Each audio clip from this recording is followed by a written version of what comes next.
usually, you know, the terms of exile, when we hear it, we connotate it with movement, that someone needs to, or forced to move because of wars and national crises.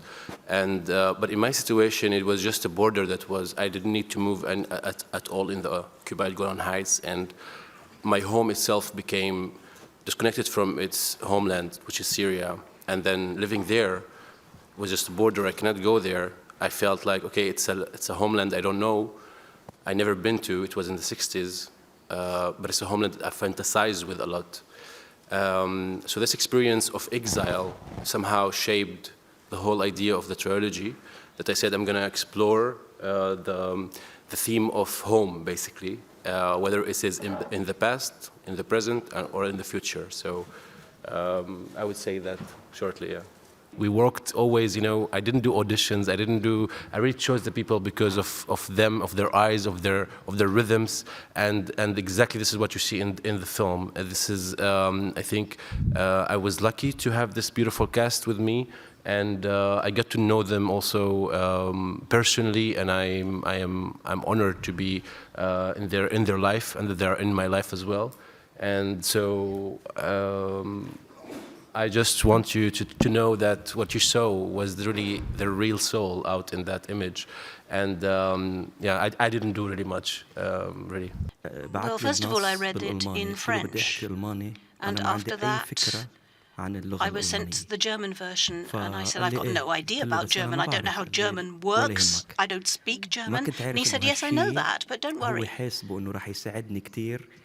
I didn't know that he was already prepared to help me to be a stranger in exile, in this crisis of meaning and identity that Munir had. Being able to be a stranger, a foreigner, with the language and with the people helped me to play Munir better. We were on this halik, this island, which is so bare, with its extreme weather that changes in a moment, and we were a bunch of strangers together, all of us. And all these strangenesses accumulated contributed to me being able to perform my character the way I did.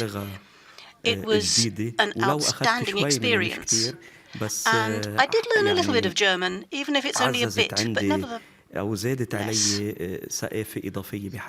it enriched me culturally as well. I saw his first film, and I was shocked. It was shot in Golan, on the Golan Heights, and there was so much emotion, so much sensitivity. I was amazed. I thought, who is this young man? How can make such a film? He ought to be 20, 30, 40 years older to have all this in him. And when I was asked whether I wanted to take part, of course, George Khabbaz is much younger than me, but he's an old friend of mine. And Dorothe and Ameer, the whole team, were very inviting. I wanted to be part of this film because I could just feel this sensitivity that had appealed to me, that Ameer Fakher Eldin is capable of, and this is what makes him such an outstanding filmmaker. I was really pleased to have this opportunity. Thank you.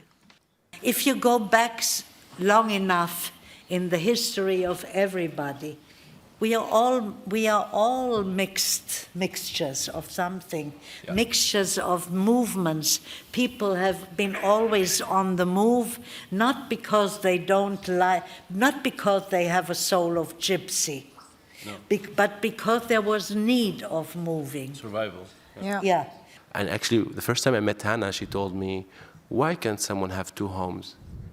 After I first pitched her the film.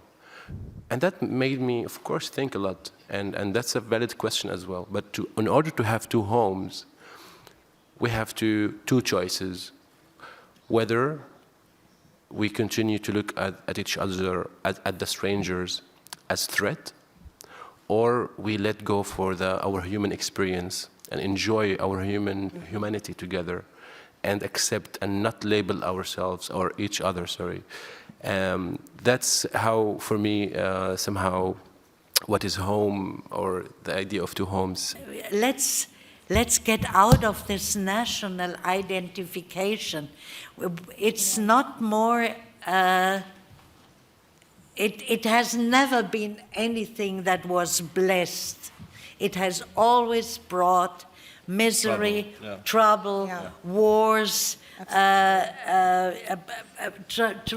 feeding illusions of people who are dissatisfied with their life, that they become somebody, part of a nation, a glorious nation. It has always been lies and manipulation. And I don't want to I mean, we have to all be prepared to stand up for it. Thank you so much. Thank you.